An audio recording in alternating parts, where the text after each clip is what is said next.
E aí, digníssimos, tudo certo? Então, dando sequência ao que a gente dividiu lá em grupos dos sujeitos, né? Eu ainda gostaria de fazer mais uma grande divisão, e aí a gente coloca em paralelo, tá bom? Essas duas grandes divisões. Do outro vídeo, lembrou? Determinados, indeterminados e orações sem sujeito, tá? Desses três grupos, eu consigo reordenar parcialmente, né, elementos parciais desses grupos em outros dois grupos. São todos comuns, tá? São divisões comuns. Então, determinado, indeterminado e orações sem sujeito. Aqui, ó, desse lado, eu vou falar em sujeitos expressos e sujeitos inexpressos. É uma grande forma de entender esses cinco tipos de classificações, essas três grandes categorias, tá? Dos expressos, eu tenho duas formas de sujeito. Sujeito simples e sujeito composto. Super facilzinho, lembrando que o sujeito é expresso e seu núcleo sempre será um substantivo ou palavra com valor substantivo. Tá bom? Não existe possibilidade de outra morfologia desempenhar papel de núcleo. Então, o sujeito dito simples, que é expresso, assim como o sujeito composto, que é expresso, exigem necessariamente um núcleo substantivo, ou palavra substantiva, ou pronome substantivo, ou termo substantivado, mas precisa ser um substantivo. Segunda coisa, nunca haverá um sujeito preposicionado na língua portuguesa. Gravou essa?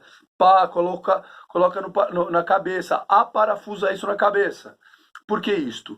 Porque já que não há sujeito preposicionado na língua portuguesa, nunca também o seu núcleo estará preposicionado. Então, se houver vários substantivos ao longo do sujeito, só será o seu núcleo substantivo ou palavra substantivada ou pronome substantivo sem preposição à frente. Né? Isso é bem bacana. Então, por exemplo, fala assim, o amigo de meu pai. O amigo de meu pai. Amigo e pai são substantivos, mas como pai está preposicionado por de meu pai, nunca poderá ser núcleo. Entenderam? Isso é bacana. O único núcleo é amigo. Entenderam-me? Para haver um sujeito composto, eu preciso ter dois substantivos núcleos sem preposicionamento. O amigo de meu pai e eu, olha que bacana, ó. O amigo de meu pai e eu, o amigo, amigo. Amigo é núcleo. Meu pai não pode ser, porque está preposicionado por de.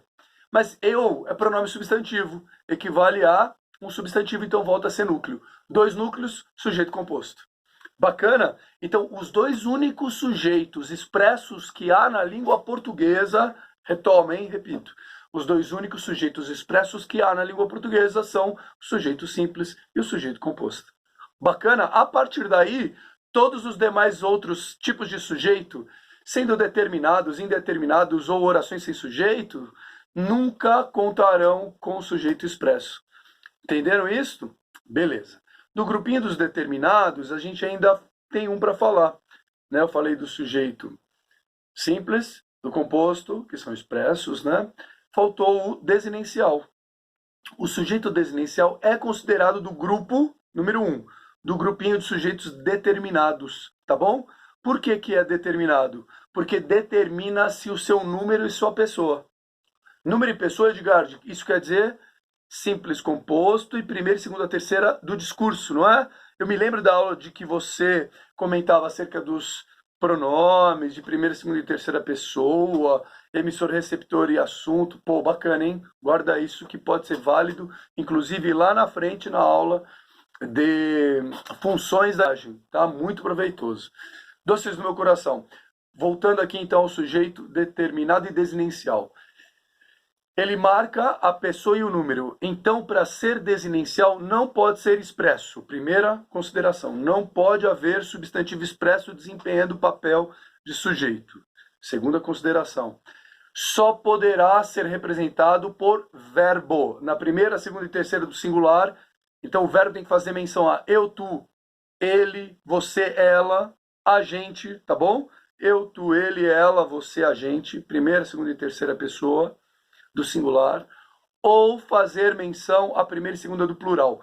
Reparem que, a partir do momento em que o sujeito é inexpresso, o que me garante a representação do tipo de sujeito, da classificação de sujeito, é justamente o verbo. Por isso que eu sempre falei, o verbo é a parte mais representativa do enunciado, pombas! Entenderam? Agora faz sentido, né?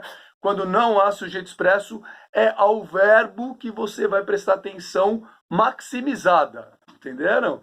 Então, Edgar, no desinicial não há sujeito expresso. Ótimo, então fique de olho no verbo. O verbo está na primeira, segunda e terceira do singular, o sujeito é desinicial. O verbo está na primeira e na segunda do plural, o sujeito é desinicial também. Entenderam? Daqui a pouquinho eu volto com outro.